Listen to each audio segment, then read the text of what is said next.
1910 yılında yolculuğuna başlayan Datsun, 1935 yılında Nissan bünyesine katılır. 1960'lara kadar İngiliz Austin markasının ucuz ve sıkıcı kopyalarını üreten şirket, vizyonunu değiştirip yüksek performanslı sportif otomobillere yönelir. Nissan, Porsche ve Jaguar modellerinden daha hızlı ve çok daha ekonomik olan Datsun 240Z modelini nasıl üretti? Ekonomik fiyata spor otomobil üretilebileceğini kanıtlayan ve dünyanın en çok satılan spor otomobili olan Datsun 240Z, spor otomobil tarihini nasıl değiştirdi? Datsun ve Nissan'ın hikayesi başlıyor. 1900'lerin başlarında yaygınlaşmaya başlayan otomobil sektörü endüstriyel bir devrimdi.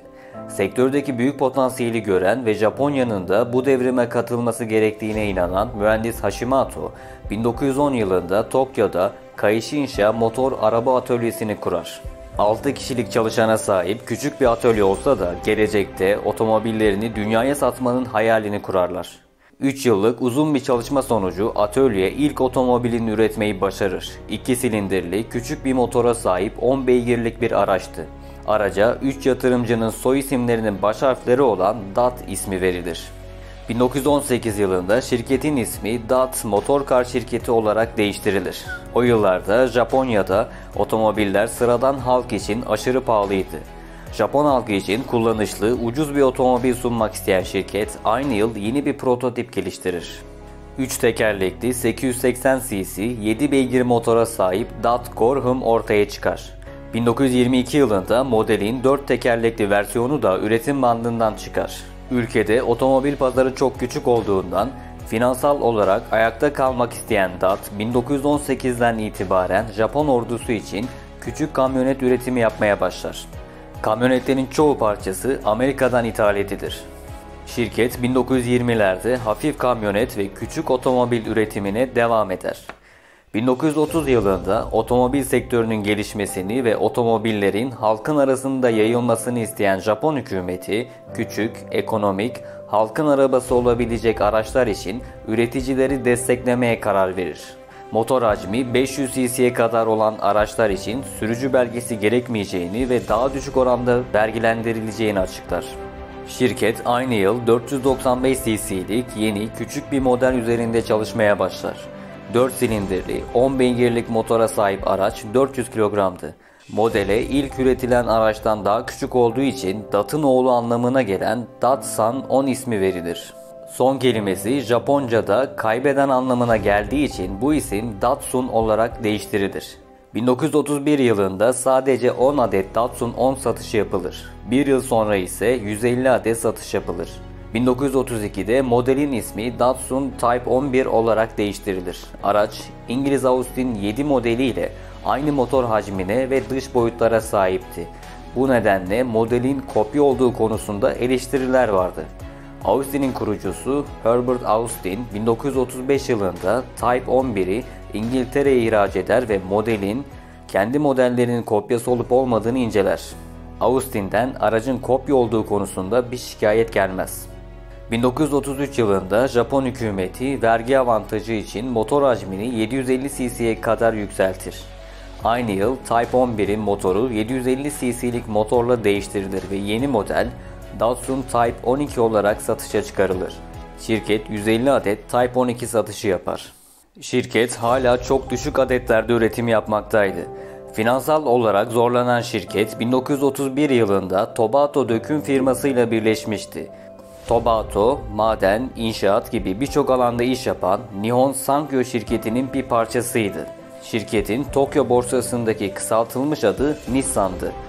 Datsun da Nissan'ın bünyesine katılır ve 1934 yılında şirketin adı Nissan Motor Şirketi olarak değiştirilir.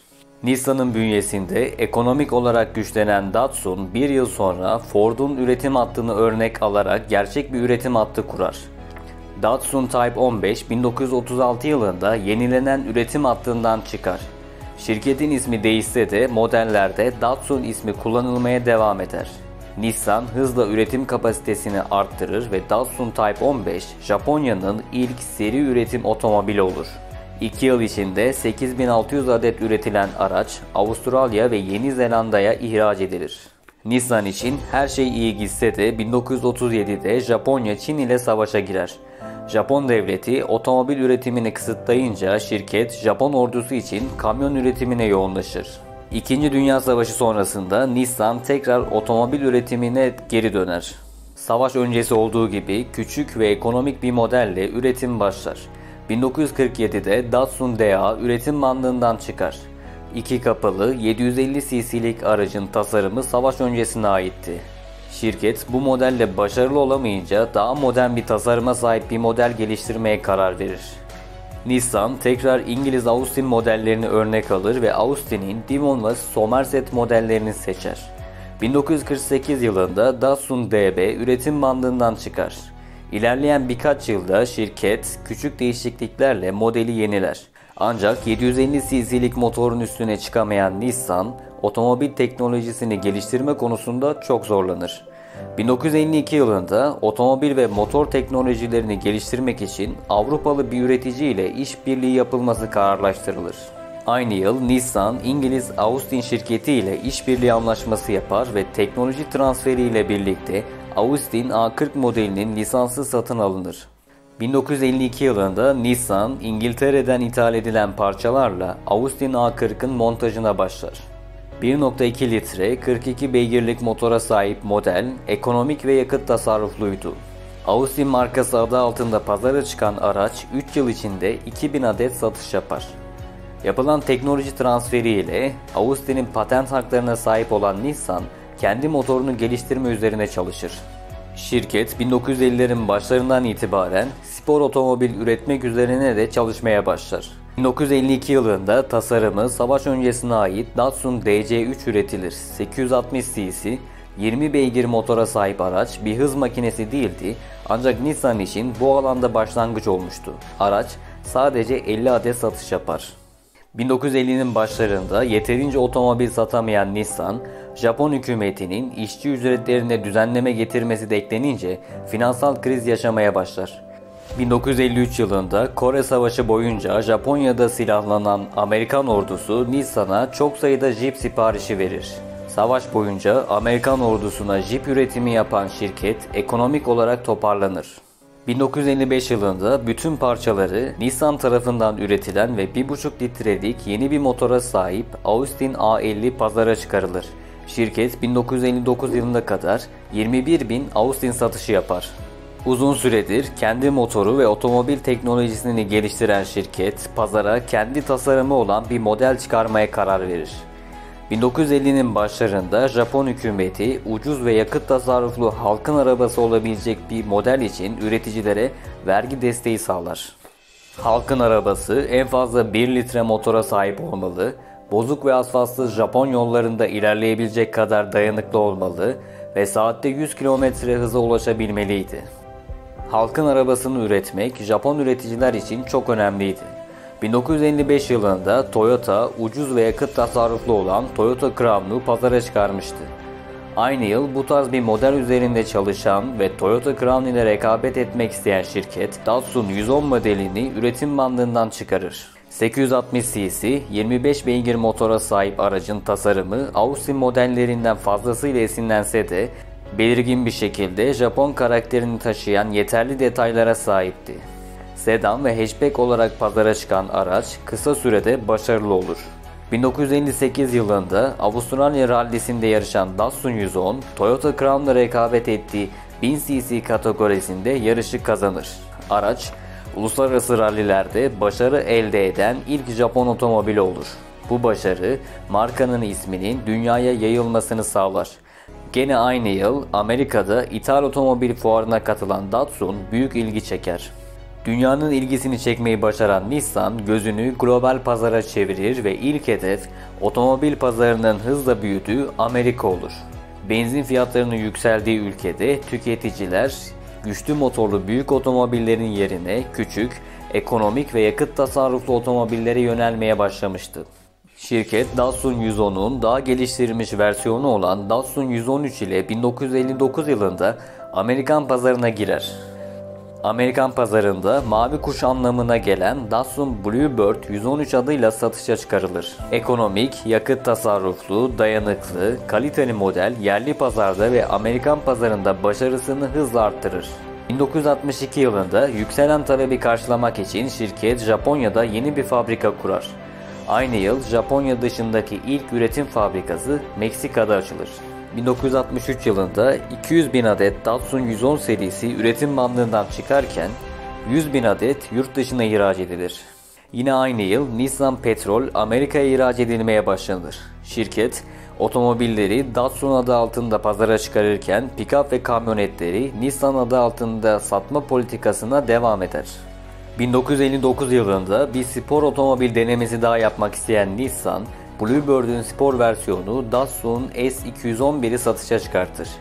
1.2 litre 47 beygir motora sahip otomobil Amerika'ya ihraç edilen ilk Datsun spor modeli olur.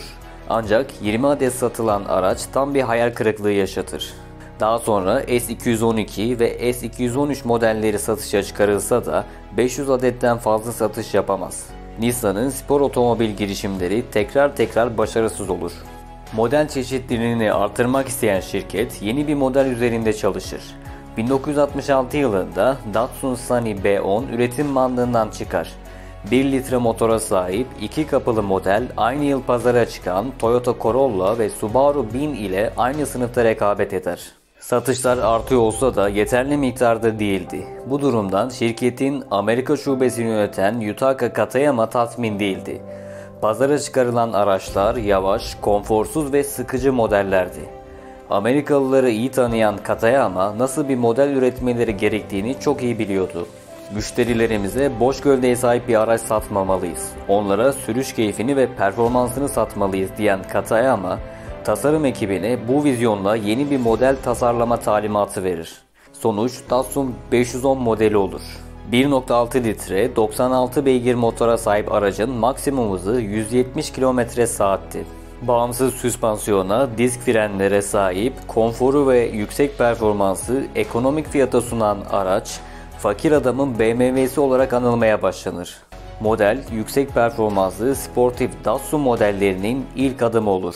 Katayama'nın vizyonu Nissan'ı İngiliz otomobillerinin ucuz kopyasını üretmekten vazgeçirip yüksek performanslı ve sürüş keyfini sunan otomobillere yöneltmesi şirkette dönüm noktası olur.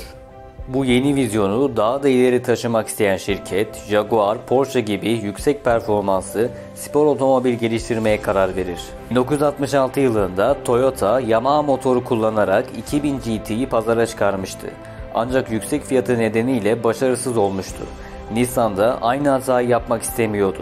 Geliştirilecek model, orta sınıfın satın alabileceği kadar ekonomik olmalıydı. Uzun çalışmalar sonucu 1969 yılında efsanevi Datsun 240Z üretim bandından çıkar. Jaguar E-Type'dan esintiler taşıyan araç 2.4 litre 150 beygir motora sahipti ve 201 km/saat hıza ulaşabiliyordu. Sıfırdan 100'e ise 7.8 saniyede çıkabiliyordu. Şık bir tasarıma sahip, modern mühendislikle donatılan, diğer spor otomobillere göre oldukça ekonomik olan 240Z pazarda büyük bir etki yapar. Model, İngiliz BMC'nin ürettiği 5 yıl önce pazara çıkarılan MGB GT ile aynı fiyata sahipti. Ancak 240Z çok daha modern bir görüntüye sahipti. Porsche 911, Jaguar E-Type gibi modelleri drag yarışlarında yenebilen 240Z onlara göre çok daha ekonomik bir fiyata sahipti. Hala Camaro ve Mustang gibi büyük ve kaslı görünen spor otomobiller üreten Amerikalı üreticiler Datsun 240Z ile rekabet edebilecek bir model geliştiremezler.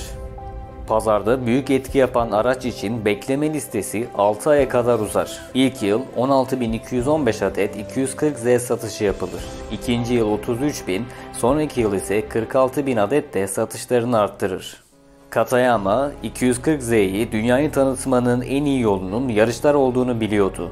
SCCA'de yarışan 240Z 1970 ve 1971'de 2 kez birinciliği elde eder. 240Z'nin Porsche 911'i yendiğini gören tüketiciler neden Porsche 911 için daha fazla para ödeyeceklerini sorgulamaya başlar.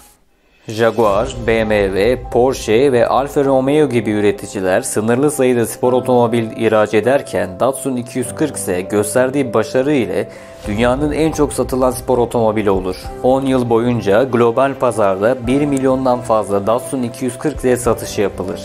Araç, ekonomik fiyata spor otomobil üretilebileceğini kanıtlayarak bütün algıları ve spor otomobil tarihini değiştirir. Şirketin 2. Dünya Savaşı sırasında Nissan adıyla kamyon üretmesi, 100 gün süren ve ölümlerle sonuçlanan işçi eylemlerinde Nissan adının kötü olaylara karışması nedeniyle otomobilleri Datsun adıyla satışa çıkarmaya karar vermişti. Bütün ürünleri Nissan çatısı altında toplamak isteyen şirket, kötü ününde unutulduğuna karar verince 1981 yılında otomobilleri Nissan adıyla satışa çıkarmaya başlar. Şirket, Nissan isminin müşteri kitlesine tanıtılması için reklam kampanyalarına $500 milyon harcama yapar.